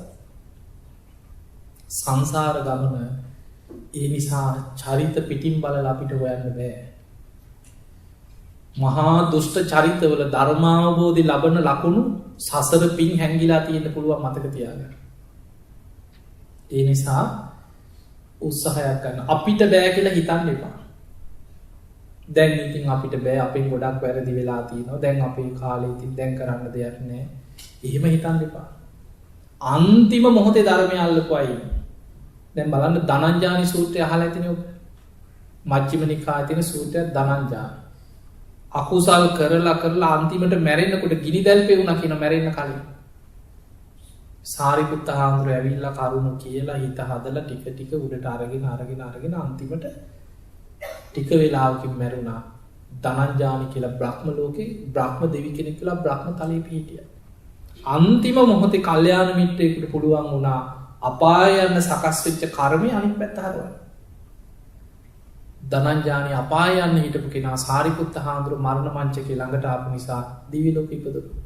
සුගතිය ගියා. බ්‍රහ්ම ලෝකෙක ඉපදුණා. ඒ නිසා මරණ මංචකේ හරි ධර්මයේ හිත පිහිටියොත් ඒ ගැලවෙන්න පුළුවන් මතක තියාගන්න. අපිට බෑ කියලා හිතන්න එපා. වීර්යය අවශ්‍ය. වීර්ය වඩන්න. ඒ නිසා ධර්මාවබෝධයට ලොකු උත්සාහයක් ගොඩක් මේ පින් වලින් අකුසල යටපත් කරන්න පුළුවන්. ඔබ අහලා ඇති ලංකාවේ හිටියා මේ වසභ කියලා රජ කෙනෙක්. අහලා ඇති. මේ වසභ රජුරුව රජ වෙනකොට අනාවැකියක් කියව රජුරුවන්ගේ තොරතුරු බලලා ඉස්සර ඉතින් හරියට ඔය රාජකීය දෛවඥයෝ ගොඩක් අයින් වෙලා තියෙනවා. ඉතින් රජුරුවන්ට කීවා රජතුමාගේ මේ තියෙන උපන් වෙලාව රජතුමාගේ අංග ලක්ෂණ ඔය තියෙන ඒවා ඔක්කොම රේඛා ඔක්කොටම අනුව අවුරුදු 12යි කිව රජුරුවන්ට ආයුෂ. අවුරුදු 12යි රජුරුවන් මාර්ගයක් තියෙනවා ඒක පන්නන්න බෑ කිව්වා. රජුරුව හිතට ගත්තා මම පුළුවන් තරම් පින් කරනවා. පුළුවන් තරම් මං ගුණධර්ම පුරනවා. ධාර්මිෂ්ඨව මං රජකම් කරනවා. මම මේ කර්ම වෙනස් කරනවා. වසභ රජ්ජුරුවෝ ඒක හිතට අරගෙන පුළුවන් තරම් ලංකාව පුරා ගිලන්හල් ඉදි කෙරෙවා කිය. හරියට පින්කම් කරා වෙහෙර විහාර හැදෙවා. ආරාම කෙරෙවා. ගොඩාක් මිනිස්සුන්ට උපස්ථාන කෙරෙවා. හරියට පින්කම් කරලා වෙසක් පින්කම්ම රජ්ජුරුවන්ගේ අනුග්‍රහයෙන් 44ක් කරලා අවුරුදු 44ක් රජකම් කරා. අවුරුදු 12න් මැරෙනවා කියලා කියපු අනාවැකිය පින් කරලා පිනේ බලෙන් අනිත් පැත්ත හැරෙනවා. අවුරුදු 44ක් රජකම් කරා කියලා. ඒ නිසා මතක තියාගන්න පින ගොඩක් බලවත්. පිනෙන් ගොඩාක් දේවල් යටපත් කරගන්න පුළුවන්. මාර්ග පන්න ගන්න පුළුවන් පිනේ. දැන් බලන්න අර මේ ආයුවර්ධන කුමාරයා ගැන අහලා ඉන්නේ. අනාවැකි කියන අය හරියටම බලලා කිව්වා මේ ළමයා දවස් 7යි ඉන්නේ මැරෙනවා. අන්තිමට අම්මා තාත්තා ළමයා වඩාගෙන අඬාගෙන බුදුහාඳුන් ළඟටත් ගෙනා. බුදුරජාණන් වහන්සේ බුදුවැසින් දැකලා අම්මා තාත්තට කිව්වා දෙමව්පියෝ වඳිනකොට ආශිර්වාද කරා දීර්ඝායුකෝ භවන්ති. පුතා වැන්දෙව්වා. බුදුරජාණන් වහන්සේ නිහඬව හිටියා. අනේ ස්වාමීනි ඇයි අපේ පුතාට ආශිර්වාද කරන්නේ නැත්තේ? බුදුරජාණන් වහන්සේත් වදාලා මේ දරුවා තව දින 7යි ආයුෂ නැහැ කියලා. අම්මා තාත්තා අඬන්න ගත්තා අනේ අපිට ඉන්නේ මෙච්චරයි මේ ළමයා බේරලා දෙන්න කියලා. බුදුරජාණන් වහන්සේ කිව්ව ක්‍රමයක් තියෙනවා. මේ දරුවා තියාගෙන දින 7ක් පිරිත් කියන්නේ කියලා. ඉක්මනට ගිහිල්ලා මිනිස්සු එකතු කරලා පිරිත් මණ්ඩපයක් හදලා සංඝයා වඩම්මලා දරුවා තියාගෙන දින 7ක් පිරිත් කිව්වා කියලා. 7 වෙනි දවසේ බුදුරජාණන් වහන්සේ වැඩම කරලා පිරිත් හමාර කරලා දෙවියන්ට පින් දීලා අවසන් වුණා. දරුවෝ වඩාගෙන ඇවිල්ලා අම්මා තාත්තා බුදුහාමුදුරන්ට වැඳෙව්වා. අන්න එතනදී බුදුරජාණන් වහන්සේ වදාළ දීඝායුකෝ භවන්ති කියලා. එතකොට අර අම්මා තාත්තා අහනවා අනේ අපේ පුතාට දැන් ආයුෂ ලැබුණාද කියලා. බුදුරජාණන් වහන්සේ වදාළ මේ දරුවා අවුරුදු 120ක්ම ජීවත් වෙනවා කියලා. ඒ එදාම නම තිබ්බා ආයු වඩන කුමාරයා කියලා. ආවිෂ වැඩිච්ච කුමාරයා කියලා. දැන් අද අපි වදිනකොට ගාථාවක් කියනවනේ. අභිවාදන සීරිස අහලා තියෙනවනේ. ධම්මපදයේ ওই ගාථාව තියෙනවා. ඔන්න ඔය ගාථාවෙන් බණහලා ආයු වඩන කුමාරයා සෝවාන් ඵලයටපත් වුණා තරුණ වයසේ. අවුරුදු 120ක් ජීවත් වෙලා මැරුණේ. එතකොට බලන්න අවුරුදු 120ක් ජීවත් වෙන්න පුළුවන් කෙනාට සෝවාන් වෙන්න ගාථාවක් අහලා සෝවාන් වෙන්න පින තිබ්බ කෙනාටත් පුංචි කාලේ මාර්ගයක් පන්නන්න බැරි. බුදුහාමුදුරු නිසා බේරුණා. උපක්‍රමයේ දැනගත්ත නිසා. ඒ නිසා වෙන්න තියෙනවා මේක වෙනවාමයි කියන එක උනත් පින් කරලා පන්න ගන්න පුළුවන්. ඒ නිසා මතක තියාගන්න අපිට රැකවන්න තියෙන වෙන දේවල් වලින් පිනේ. ධර්මයෙන් තුනුරුවන් තුළ ඒ ධර්මය අපිට ආශිර්වාදය ආරක්ෂාව තියෙන.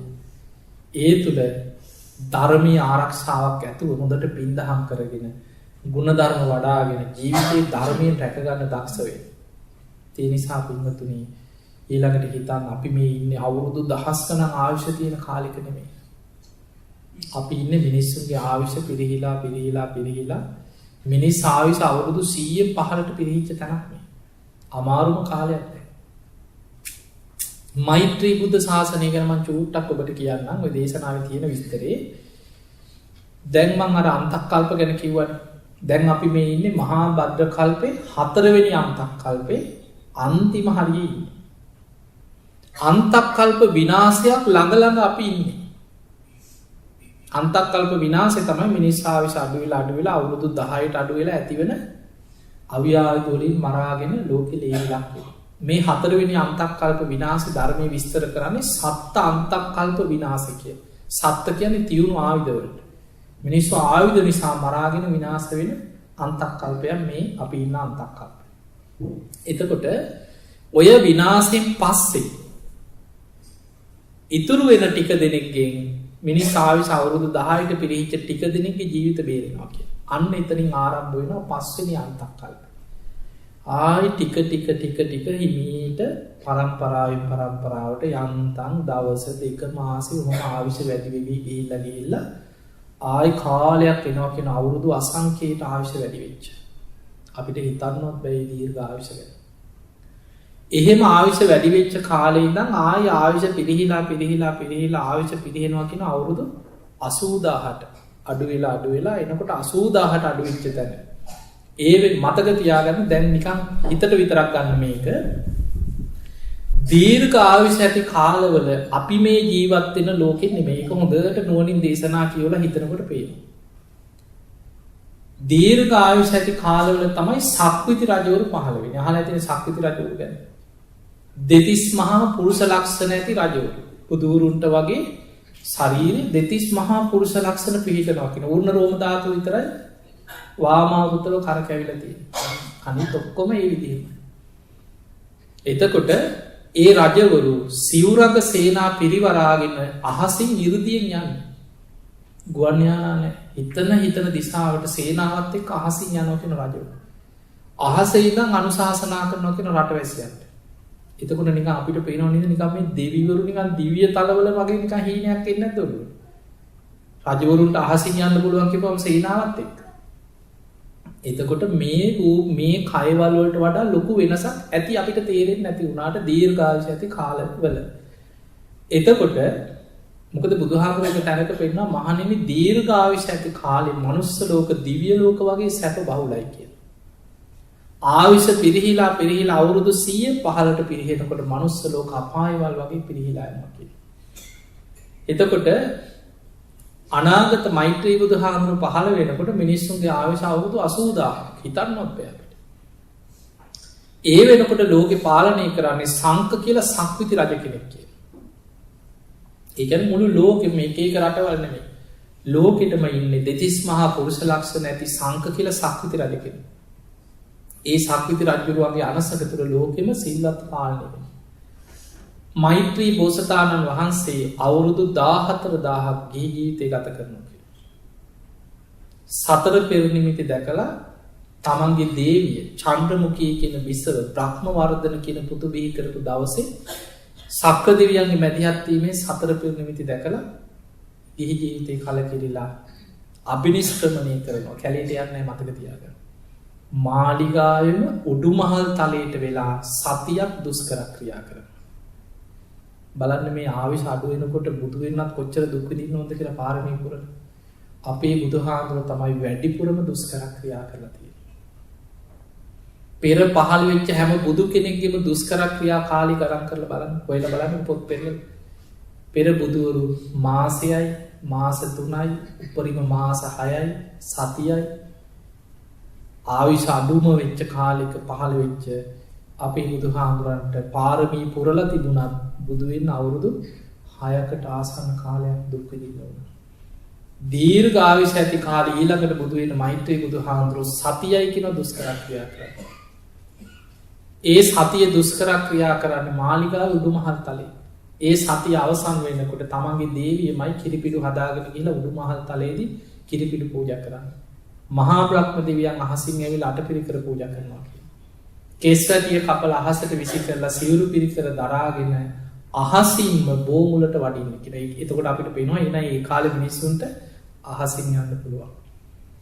අහසින් බෝමුලට වඩිනකොට මගදිම වසවර්ති මාරයා එන ගමන වළක්වන්න ඇවිල්ලා මගදිම තේරුම් ගන්නවා මේක නම් බෑ කියලා බය පලා යනවා කියන. ඒක තමයි මාර පරාජය. අපේ බුදුහාමුදුරන්ට කොච්චර කරදර කරාද?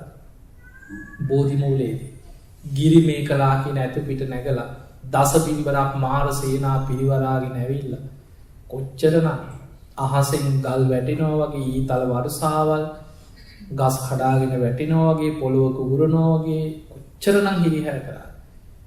උන්වහන්සේ පුදුම සිහියෙන් පාරමී අධිෂ්ඨාන කරගෙන ඒ මාර බලවේගවලට මුහුණ දීලා මාර පරාජය කරේ. අනාගත මෛත්‍රී බෝසතාණන් වහන්සේ බෝමුලට අහසින් වඩිනකොට මගදීම අහසෙම මාරය පලා යනවා. මේක තමයි මාර පරාජය. එතකොට මෛත්‍රී බුදුහාමුදුරන්ගේ ශාසනය අවුරුදු 1,80,000ක් ලෝකේ පවතිනවා කියලා තියෙනවා. අනාගත විස්තරවල. හැබැයි දැන් ඉතින් අපිට ලක්ෂ ගණන් කතා නිකන් අපිට පොඩ්ඩක් නිකන් හීනයක් වගේ අපි අපේ මනසෙන් හිතුවා. හැබැයි හිතන්න අපිට නිකන් ඒ කාලේ කතා ඇහෙනකොට නිකන් හොඳයි වගේ එකක් හිතෙනවා නිකන්. ඒ කාලේ නම් හොඳයි වගේ. හිතෙන්නේ නැද්ද? ඒ කාලේ සංක කියන සක්විති රජුරු ලෝකේ පාලනය කරනවා කියන්නේ ලෝකෙම මිනිස්සු පන්සිල් රකින්න කාලයක්. මෛත්‍රී බුද්ධ ශාසනය තුළ බුදුහාඳුරු බුදු වුණාට පස්සේ සංක කියන සක්විති රජුරු රජකම වැඩිමහල් පුතාට පවරලා ඇවිල්ලා පැවිදි වෙලා රහත් වෙනවා. ඒ බුද්ධ ශාසනයේ දෙතිස් මහා පුරුෂ ලක්ෂණ ඇති දෙන්නේ ශාසනය වැඩ ඉන්නවා. ලෝතුරා බුදු කෙනෙකුයි සංක කියන මහරහතන් වහන්සේ. හැබැයි උන්න රෝම ධාතුවේ විතරයි වෙනස්. අපේ බුද්ධ ශාසනයත් වැඩ හිටියද නැද්ද? මහා පුරුෂ ලක්ෂණ 7ක් තිබ්බා. 32ක් නෙවෙයි. මහා කාශ්‍යප හාමුදුරන්ට. බුදුරජාණන් වහන්සේ වගේම සමහර රැවටුන අන්න බුදුහාමුදුරුවෝ කියලා. මහා පුරුෂ ලක්ෂණ 7ක් තිබ්බා කියන මහා කාශ්‍යප මහරහතන් වහන්සේට. මෛත්‍රී බුද්ධ ශාසනය තුළ මහා පුරුෂ ලක්ෂණ 32ම තියෙනවා සංක මහරහතන් වහන්සේට. හැබැයි උන්න රෝම ධාතුව විතර වාමාවෘතව කරකැවිලා කෙලවර පල්ලෙහාට හිටින විදිහට නතර වෙලා තියෙනවා. රත්තරම් පාටයි. බුදු වෙන බුදු කෙනෙකුගේ මතක තියාගන්න සුදු පාටයි. ගොඩක් පූර්ණ රෝම ධාතුව රත්තරණින් පැලැන්දුවට රත්තරම් පාටි රත්තරම් පාටට පිහිටන්නේ කාගේද? සක්විති රජවරුන්ට. බුදු කෙනෙක්ගේ සුදු පාටයි සුදු බුදු රැසක් පැනලා ඉන්නේ. වාමාවෘතව මේ දක්ෂිනාවෘතව කරකැවිලා කෙලවර ඉහළට හිටින විදිහට තමයි නතර වෙලා තියෙන්නේ. ඒ නිසා මේ සංසාරේ හරීම පුදුමයි. හොඳට ධර්මයේ ඉගෙනගෙන හිතන්න. මේ අපි යන සසර ගමන ගැන හිතන්න. හිතලා අපිට මේ මොනවා තිබුණත් අපි ලෝකේ කොහේ හිටියත් මොන රස්සාවල් කරගෙන මොන විදිහේ ජීවිත ගත කරගෙන හිටියත් ඔස්ම ටික යනකොට ඔක්කොම ඉවරයි. ඊට පස්සේ අපි දුගතියකට වැටුණොත් කවුරුත් නෑ අපිව බේරගන්න. සසර බය දකින්න හැම වෙලෙම හිතන්න. මම මෙහෙම ඉඳලා මැරිලා කොහේ යයිද කියන එක හැම වෙලෙම හිතන්න. අන්න එතකොටයි ඔබට ධර්මයේ දියුණු කරගන්න ලොකු උත්සාහයක් වීරියක් උපදින්නේ. ඒ නිසා ධර්මයේ දියුණු කරන්න ලොකු උත්සාහයක් ගන්න. මොකද අපි ගොඩාක් ප්‍රායෝගිකව දකිනවා මේක ලේසි නෑ. හොඳට හිත වඩපුවයි. බණ භාවනා කරපු චරිත. ඔය මගේ ගිලන් ආරාමයට ගොඩාක් හාමුදුරුවෝ එනවා. දැන්ටත් ඉන්නවා ස්වාමීන් වහන්සේලා 36ක් 40කට ආසන්න පිරිසක් ප්‍රතිකාර ගන්නවා. ඉතින් අපි දන්නවා ඒ ඉන්න ස්වාමීන් වහන්සේ එක තැන් වෙලාම ඉන්නවා 15ක් විතර. ආරණ්‍ය වල කැලෑවල වල හොඳට භාවනා කරපයි. ඒ නිසා ඒ අපවත් වෙන ස්වාමීන් වහන්සේලා අතරින් ගත්තා ගිහි අය වගේ නෙමෙයි කාලයක් හිත වඩපු ධර්මයේ වඩපු අවුරුදු ගණන් හිත වඩපු අය ඉන්නේ. සමහර අයට කර්ම කියන්නේ මේ මරණාසන්න මොහොතේ අන්තිම මොහොතේ ඒ අකුසල් වලින් එක්ක සිහිය අවුල් වෙලා සමහර ලාවට එහෙම වෙන්නේ. සමහර අය හොත්තට හිත පිහිටවාගෙන බුදු ගුණ කියමින් වැදගෙන පණ ගියා හිටියා. හරිම පුදුම චෛක හාමුදුර කෙනෙක් හිටියා මගේ ළඟ අපවත් වුණා අවුරුදු 94යි. උන්වහන්සේ අවුරුදු ගාණක් බුද්ධානුස්සති භාවනාව වඩලා තියෙනවා. කාලයක් අවුරුදු 20 ගාණක් බුද්ධානුස්සතියෙන් පුරුදු කරලා උන්වහන්සේ හරිය ප්‍රියමනාපයි වයසට ගියාට ඉනෙන් පල්ලෙහා පණ නැහැ. ඉතින් රෝද පුටුවේ ඉතින් පැම්පස් එක අඳලා අපි උස්සලා ඉතින් පුටුවට තියලා ඒ උස්සලා ඇදින් තියෙනවා. වාඩි කෙරුවට පස්සේ hina වීගෙන හැම වෙලෙම බුදු ගුණම කියයි. හැම වෙලෙම කතා කරලා මම බුදු වෙනවා මම බුදු ඕකමයි කටේදී. ඊළඟට හැම වෙලෙම කියනවා බුදුහාමුදුරු ඉස්සරහා ඉන්නවා පේනවා කියලා.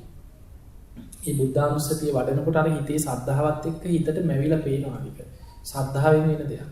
බුදුහාමුදුරුවෝ ඇත්තට එනව නෙමෙයි. හිතට සද්ධාව තුලින් Tamanට බුදුහාමුදුරුවෝ ඉස්සරහා ඉන්නවා වගේ පේනවා. ඉතින් එහෙම බුදු ගුණ වඩන එකේ වටිනාකම උන්වහන්සේ පණ කී සාදු සාදු සාදු කියලා වැඳගෙන එහෙම පණ කියා. කොච්චර වටිනවද බලන්න ජීවිතේ. ඒ නිසා මොකද අපි ගොඩාක් මේ ඔබට වටිනාම දෙයක් මේක ඔළුවට ගන්න මේ වර්තමාන අපි ජීවත් වෙන මේ පරිසරයේ මරණ මංචකේ අකුසල් යටපත් කරලා කුසලයක් හැටියට මතු කරනවා නම් බලවත්ම කුසලී බුදුගුණ මනසිකාරය. ඒක මතක තියාගන්න. මොකද බුදුගුණේ විතරයි මාර බලවේගී පවා යටපත් වුනේ. දස බිම්බරක් මාර සේනාව පැරදුනේ බුදුහාමුදුරන්ගේ බුද්ධ බලයට. ඒකයි බුදුරජාණන් වහන්සේ දේශනා කරේ මයි සද්ධා මත්තම් පේම මත්තම් සබ්බේතේ සග්ග පරාය. සද්ධා මාත්‍රයක් ප්‍රේම මාත්‍රයක් හිතේ බලවත් වුණොත් මරණ මංචකේ සබ්බේතේ සග්ග පරාය. මේ සියලු දෙනා සුගතිය යනවා කියලා. ඒ නිසා මතක තියාගන්න අපි ගොඩක් විදර්ශනාව ගැන අහලා තියෙනවා, පටිච්ච සම්පදාය දන්නවා, පංච උපාදානස්කන්ධය දන්නවා, ගොඩක් දේවල් කරලා තියෙනවා, පින්කම් කරලා තියෙනවා. ඔය කොහොම එකට ගලප ගන්න පුළුවන්ද මැරෙනකොට? මරණ මංචකේ අන්තිමට හිතට මොකක් හරි එක පිනක් තමයි බලවත් වෙන්නේ. අපි කරපු ඔක්කොගේම පින නැති වෙනව නෙමෙයි. ඒ තුල සැනින් කරපු අකුසල් යටපත් කරගෙන කුසල් මතු කරන්න නම් ඒවට ධර්මයේ කියන්නේ ආසන්න කර්ම. ආසන්න කර්මවල ඒකට කියනවා අකුසල් මැඩලන කුසල් කියලා. කරපු අකුසලයේ යටපත් කරගෙන කුසලයක් මතුවේ අන්තිම මොහොතේ. ඒකට ප්‍රබලම කුසලී බුදුගුණ මනසිකාරය. ඒ නිසා ඔබ ආච්චි සීයා වෙන්න පුළුවන්, අම්මා තාත්තා වෙන්න පුළුවන්. අන්තිම වෙලාව ඔය පණ යන වෙලාවක කරන්න ඕන වටිනාම දේ බුදුගුණ ටිකම කනට කරලා කියන්න. ඒවා හරි පුදුමයි. දවසක් මම එක අම්මා කෙනෙක්.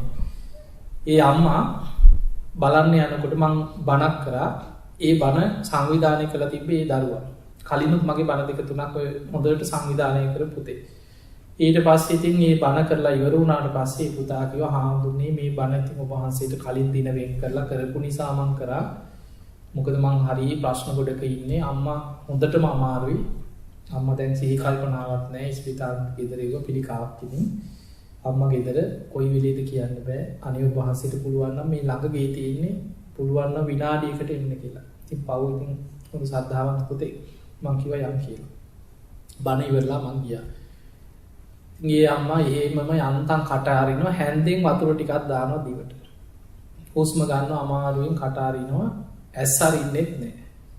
කනට කරලා ඒ ළමයි අම්මේ අම්මේ අම්මේ කිව්වා නෑ, ඇඟිල්ලක්වත් මුකුත් කොල්ලක් නෑ.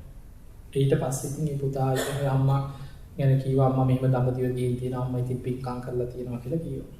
ඊට පස්සේ මම කනට කරලා මම දන්නේ ඇහෙනවද කියලා පුටුවල් ළඟින් තිබ්බා. මම ඉස්සලා පිළිච චුට්ටක් කිව්වා කියලා. ඊට පස්සේ මම කනට කරලා හයියෙන් කිව්වා අම්මේ අම්මා ගොඩාක් පින් කරපු කෙනෙක්. මේ පුතාලා කියනවා අම්මා දඹදිව ගියා.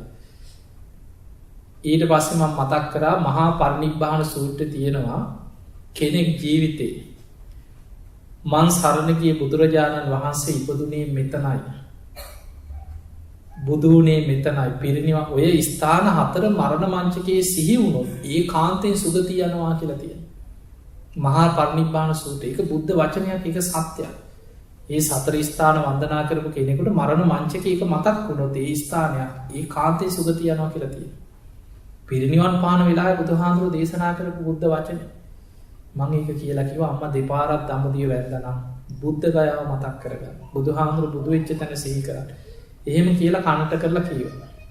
කියලා මම බුදු ගුණ කියනකොට අර අම්මා අමාරුයි සාදු සාදු සාදු සාදු එක අතක් යන්තම් අමාරුයි උස්සගත් අනිත් අත උස්ස ගන්න බෑ.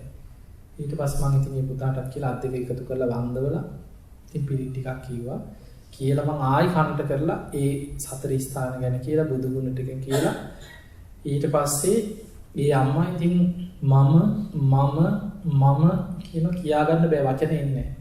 මං කිව්වා පුතේ අම්මගේ පොඩ්ඩක් කොට්ටේ ඇල කරලා චුට්ටක් අම්මව පපුව අත ගගා අම්මගෙන් චුට්ටක් අහන්න මොකක් හරි වචනයක් කියන්න හදන්නේ අහන්න කියලා. ඉතින් ඇහුවා අම්මා කියන්න කියලා. ඒ අම්මා ඇසරින්න බෑ. මම හොඳට පින් කරා කියලා. ඒක තමයි කියන්නේ. බලන්න අන්තිම මොහොතේ හරි අර බුදු ගුණ ටික කියනකොට පින මතුවෙන්නේ නැද්ද? ඇස් හැර ගන්න බැරි වුණා. අතපය හොල්ල ගන්න බැරි වුණා. කට ඇරලා කතා කරගන්න බැරි වුණත් හිතේ බුදු ගුණත් එක්ක පුදුම හිත රැකෙන ආරක්ෂාවක් බලවත් වෙනවා. ඒ නිසා පින්වතුනි කෙනෙකුට සුගතිය යන්න නම් ප්‍රධානම දේ තමයි බුදු ගුණ මානසිකාරයක් තුළ හිත රැකගන්න. දැන් ওই ටික හොඳට මතක තියාගන්න. දැන් අහපු බණේ සාරාංශයක් ඔළුවට ගන්න.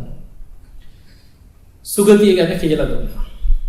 ඒ තුල දිව්‍ය තල ඔය ආවිෂ ගැන ටිකක් හරි මතක ඇතිනේ. දේවතානුස්සති භාවනාවක් වඩන්න නම් කරුණු පහක් තියෙනවා. ඒ තමයි සද්ධා, සීල, සුත, ත්‍යාග, ප්‍රඥා. ඒ කරුණු පහට කියන්නේ සීක බල. ඒවා වඩනවා කියන්නේ දේවතානුස්සතිය වැඩුවේ නැතත් ඒ සීක බල වඩනවා කියන්නේ ඔබ ආර්ය ශ්‍රායක මාර්ගයේ වඩන්නේ. මාර්ගඵල අවබෝධයටයි ඔබ ජීවිතේ පුහුණු කරගෙන යන්නේ. ඒ නිසා ඒ තුළ ජීවිතේ සකස් කරගන්න අර සූතානුදත සූත්‍රය. ඒ පොත හොයාගෙන කියවන්න. හරි ලස්සන දේශනාවක්. හොඳට ධර්මයේ පුරුදු කරපු කෙනෙක් සිහිමුලා වෙලා මැරුණත් දිව්‍ය ලෝකෙ ගිහිල්ලා ධර්මයේ කරා යන හැටි තියෙනවා. එතකොට අපිට පේනවා මේ ධර්මයේ හැසිරෙන කෙනාට කොහොමත් රැකවරණයක් තියෙනවා කියලා අපිට ලොකු ආරක්ෂාවක් දැනෙනවා මේ දේශනාවලින්. ඒ නිසා ජීවිතේ හරියට ධර්මයේ පුරුදු කරමු. හොඳට ශ්‍රද්ධාව දියුණු කරගන්න. හැම වෙලේම බුදු ගුණ ටික හිතන්න. සීල රකින්න, පින් කරන්න, දන් දෙන්න, පුළුවන් විදියට අනුන්ට උදව් උපකාර කරන්න. ඔය ටික කරගෙන යනකොට ජීවිතේ Tamanට ධර්මයට අවශ්‍ය වෙන විදියට ජීවිතේ ගොඩනගා ගන්න පුළුවන්. ඒ පිණිස ඔබ හැම දිනාටම සද්ධා දීගුණ ධර්ම දියුණු කරගෙන උතුම් වූ ධර්මයේම දියුණු කරගන්න, ධර්මයේම අවබෝධ කරගන්න ඔබ හැම දිනාටම වාසනාව ලැබේවා කියලා අපි ආශිර්වාද කරනවා. ඒවනම් පින්වතුනි ධර්ම ශ්‍රවණයෙන් ඔබ රැස් කරගත්ත පින සියලු දෙවියෝ සාදුකාර දෙදීමේ පින් අනුමෝදන් වෙත්වා. ඒ දෙවියන්ගේ පිහිට රැකවරණ ආශිර්වාද ඔබ හැම දිනාටම ලැබේවා කියලා අපි ආශිර්වාද කරනවා. ඒ වගේම ඔබ හැම දිනා නමින් මිය පරලෝකීය සියලුම ඥාති තම තමන් සිහිපත් කරගන්න. පරම්පරාගත සංසාරගත පින් අපේක්ෂාවෙන් ඉන්නේ යම් තාක් මියගේ ඥාතීන් ඇත්තේ සියලු ඥාති සාදුකාර දීමේ පින් අනුමෝදන් වෙත්වා. ඒ ඥාතීන්ගේ පරලෝක ජීවිත සැපවත් වේවා, සුවපත් වේවා, සසර දුකින් අත මිදේවා කියලා සාදු කියලා පින් දෙන්න.